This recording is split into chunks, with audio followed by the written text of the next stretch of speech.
ஒரே ஒரு question sir. என்ன பிரச்சனை சார் உங்களுக்கு? நான் சொல்றேன், மக்களுக்காக சொல்றேன். இந்த சினங்கொண்ட திருத்திய சிராச்சி சிறங்கி வர வச்சுட்டாங்க. ஆடிருச்சு. இந்த மதம் கொண்ட யானையை மண்டி போட வச்சு நீ நினைக்கிற மாதிரிலாம் ஒண்ணு இல்ல, மானமங்க படுத்திட்டானுங்க. இந்த கருந்தலுடைய கொடுக்க கேவலம் ஒரு கத்திரியை வச்சு கட் பண்ணிட்டானுங்க. கொடுக்க மாட்டேனா? இல்லங்க, பிரபாகரனே பெரியாரை ஏற்றுக்கொண்டாருங்கிறதானே இருக்கக்கூடிய விமர்சனமா இருக்கு. இந்த பாரு, டீசெண்டா முடிச்சுக்க. எப்படி உயிர் மேல ஆசை இருந்தா ஆள்ல வந்து மன்னிக்கிறது, கண் எமைக்கிறதுக்குள்ள ஓடி. என்னது என்ன டீசெண்டா முடிச்சுக்கிறோங்க? கையை முறுக்கிற நீ யாருங்க சொன்னது?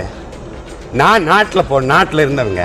மகாத்தனங்களே, இதெல்லாம் எதுக்காக செய்யறேன்னா எல்லாம் ஒரு சான் வயித்துக்காக. நான் நாட்டுல இருந்தவங்க. அதான் சிட்டிங் எல்லாம் ஒரு சைஸா இருக்கா? சுபாஷ் சந்திர போஸ் படம் இருந்ததுங்க, எம்ஜிஆர் படம் இருந்தது, எங்க பெரியார் படம் இருந்தது வீட்டுல. ஏய், என்கிட்டயே கதை விடாத. எங்க அண்ணன் என்னைக்கு இங்க பெரியாரை பத்தி பேசியிருக்காப்ல. இப்படியே பேசிட்டு இருந்தா உனக்கு பைத்தியம் தானா பிடிக்கும்? பைத்தியம். நீங்க இங்க பாருங்க, எங்க அண்ணனை சாகணும்னு நினைச்சது, விடுதலை புலிகளை சாகடிக்கணும்னு நினைச்ச திராவிடம்ங்க. அது எப்படிடா உன்னால மட்டும் இப்படி எல்லாம் பேச முடியுது? ஐயா, என்னைய மாதிரி எல்லாரும் தத்துவம் பேசுற முடியுங்களா? நானாவா பேசுறேன்?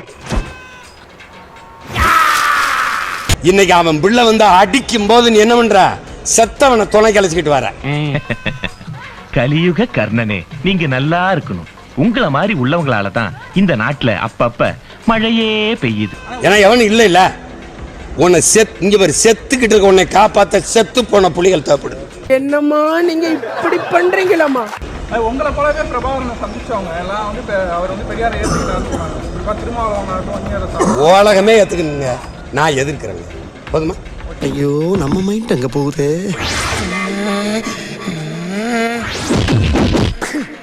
டோக்கன் அட்வான்ஸ் பேலன்ஸ் நீங்க கேட்டு வாங்கிக்கலாம். நான் கட்டாயம் பண்ணி தரேன் தம்பி, கட்டாயம் பண்ணி தரேன். உங்களை பத்தி ரொம்ப கேள்விப்பட்டிருக்கேன். நீங்க இந்தியாவிலேயே ஒரு பெரிய அரசியல் புரோக்கர்னு கேள்விப்பட்டிருக்கேன். வேற ஏதாவது கேள்வி இருக்கா? நீங்க வேணா கொண்டாடுங்க, ஏத்துக்கிறீங்க. நான் எதிர்ப்பேன்.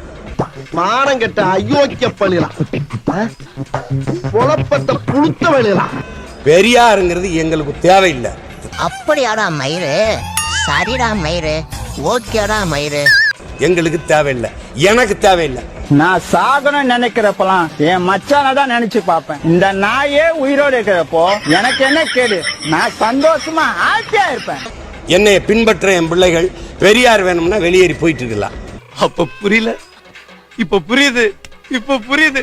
இந்த செய்தியாளர் சந்திப்பில் ஈழ மக்கள் பெரியாரை ஏற்றுக்கொள்ளவில்லை என சீமான் தெரிவித்துள்ளார். ஆனால் கடந்த காலங்களில் பெரியாருக்கும் பிரபாகரனுக்கும் இடையே ஏற்பட்ட கொள்கை உறவு குறித்து சீமானே பல மேடைகளில் கொட்டி முழங்கி இருக்கிறார். காலையில தான் நான் சொல்லிட்டு போனேன், இந்த வாயால. அது வேற வாயி, இது நார வாயி.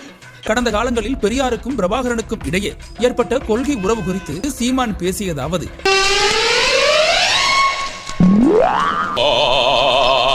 பெரியார் ஒரு கருத்தியல் புரட்சியாளன், பெரியார் ஒரு கருத்து பெட்டகம் என்றால் களத்திலே அதை நிகழ்த்திய தலைவன் பிரபாகரன். யாரும் பார்க்கல.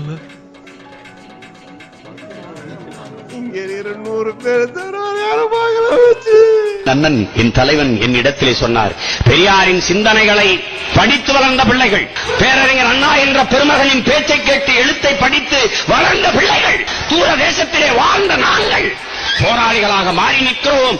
பெரியார் என்ற பெருமகனின் நிழலிலே வளர்ந்தவர்கள், அவர் அடிச்சுவரிலே பாதை எடுத்து பயணித்தவர்கள், பேரறிஞர் அண்ணா என்ற பெருமகனின் தம்பிகள், தலைவர்கள். நீங்கள் வாழ்கிற நிலத்திலே வெறும் வாக்காளிகளாக ஆகியிருக்கிறீர்கள் என்று என்னிடத்திலே சொன்னார். ஒரு அளவுக்கு மேல பண்ண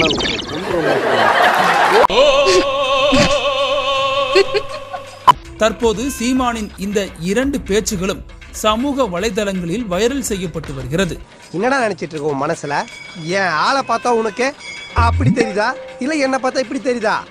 பிச்சு புடுவோம், பிச்சு போடலாங்க. இவனை ஏன் எப்போ நம்ம தற்குறின்னு சொல்றோங்கிறதுக்கு ப்ரூஃபோட ஒரு விஷயத்தை பேசியிருக்கான், அதை பார்த்துட்டு. இப்ப நான் சீஃப் மினிஸ்டர் ஆஃப் தமிழ்நாடு, நீங்க சொல்லுங்க பாப்போம். என்னை சொல்லுங்க. வெள்ளக்காரங்காலத்துல தான் வரி கூட இயக்கம் நடத்த முடியும்னு நினைக்கிறீங்களா? ஏன்னா இப்ப நடத்த முடியாதா? இந்தியாவின் வரி வருவாயை பெருக்கிறதுல, பொருளாதாரத்தை பெருக்கி நிறைப்பதுல 2வது இடத்துல இருக்கிற மாநிலம் தமிழ்நாடு. இந்தியாவிலேயே முதல் மாநிலம் மகாராஷ்டிரா, 2வது நாம். ஏன் வருவாயை எடுத்துக்கிட்டு நீ எனக்கு தர முடியாது, அப்படிலாம் தர முடியாதுன்னு சொல்றதுக்கு என்ன உரிமை இருக்கு? நான் என் வரியை தர முடியாது, நோ ஜிஎஸ்டி, வரி தர முடியாது. உன்னால முடிஞ்சதை பாருன்னு சொல்லணும்ல. அது எனக்கு பைத்தியம் முடிச்சு போச்சு.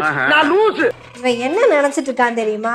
மாசம் 1ஆம் தேதி ஆச்சுன்னா நேரா ஒவ்வொரு கம்பெனிக்காரங்கிட்டையும் போய் ஜிஎஸ்டி கொடுங்கோன்னு சிஎம் வாங்கி அங்கிருந்து நேரா கிளம்பி டெல்லி போய் அங்க போய் இந்த ஜிஎஸ்டி பணத்தை கட்டிட்டு வந்துட்டு இருக்காரு அப்படின்னு நினைச்சு சுத்திட்டு இருக்கிறான். நீ சொன்ன வாக்கியத்தை தஞ்சாவூர் கோயில் கல்வெட்டுல வெட்டி வச்சிட்டு பக்கத்திலேயே நீ உட்கார்ந்துக்க. உனக்கு பின்னால வர்ற சந்ததிகள் அதை பார்த்து படிச்சு தெளிவா நடந்துக்குவாங்க.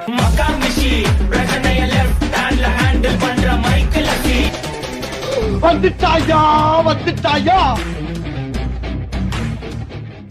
பெரியாருக்கு ஓட்டுனா பெருமக்கள் பெரியார் சீமான் அசிங்கமா பேசிட்டாரு ஓட்டு போடாதீங்கன்னு சொன்னீங்களா? அப்படி சொன்னவங்களுக்கு 222 ஓட்டு வந்துருக்கு. இப்படித்தான் பெரியாரு. ஒரே குஷ்டமப்பா. குஷ்டமா இது கஷ்டமப்பா.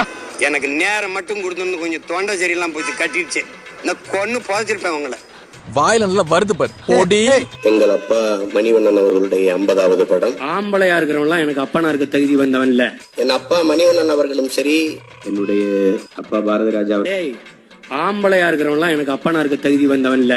இசை வெளியீட்டு கொண்டு வந்து சேர்த்துட்டாரு எங்க அப்பா. உனக்கு எத்தனை அப்பா எத்தனை அம்மான்னு சொல்லிட்டாள்றா. 4 அம்மாங்க 4 அப்பாங்க. ஆடா போர் ஃபாதர் போர் மதருக்கு பிறந்த போர் ஜெரி நாயே. என்னை பெத்தவன் வேணும் அவன் தான் எனக்கு அப்பனா இருக்கணும். எங்க ஆளுங்க சொல்லுவாங்க பன்னி தான் பல குட்டி போடும், சிங்கம் ஒரே குட்டி தான் போடும். ஆனா ஒரு குட்டினாலும் குட்டி. அப்படிதான் வெற்றிமாறன் படைப்பு.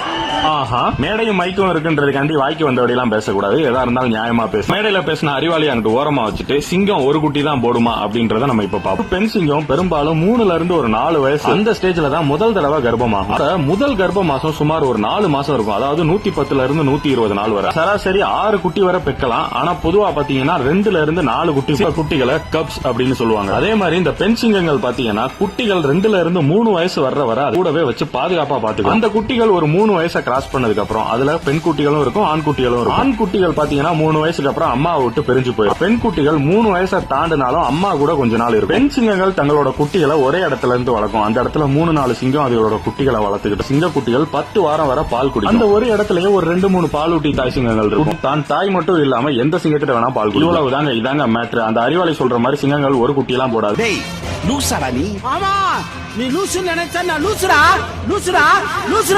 நான் ஏபி முருகானந்தத்தை கேட்கணும்னு நினைக்கிறேன். ஏபி முருகானந்தம் திருப்பரங்குன்றம் விவகாரத்துல உங்களோட கருத்து என்ன? உங்க கருத்தை சொல்லுங்க. நீங்க கொச்சைப்படுத்தணும்னு நினைச்சீங்கன்னா நாங்க சும்மா இருப்போமா? நீங்க அதுக்கு சும்மாலாம் கடந்தெல்லாம் போக மாட்டோம். ரொம்ப சந்தோஷம். அடுத்ததான் நான் சூர்யாட்ட கேட்கணும்னு நினைக்கிறேன். சூர்யா, உங்களோட கருத்து என்ன இந்த விவகாரத்துல? கந்தர் மலை எல்லாருக்குமே தெரியும், அது கந்தர் மலை எல்லாம்னு சொல்லிட்டு. ஐயா இப்ப எதுக்கு வான்கோழி முட்டை போடுற மாதிரி வாய வச்சு நிறுகிற? ரிலாக்ஸ் மாம். அடுத்ததான் நான் அந்த கொஸ்டினை செல்விட்ட கொண்டு போகணும்னு நினைக்கிறேன். செல்வி, இந்த விவகாரத்துல உங்களோட கருத்து என்ன? உங்க கருத்தை நீங்க சொல்லுங்க. அப்ப திருமுருகாற்று படை எப்பொழுது இருந்ததுன்றது உங்களுக்கு தெரியும்.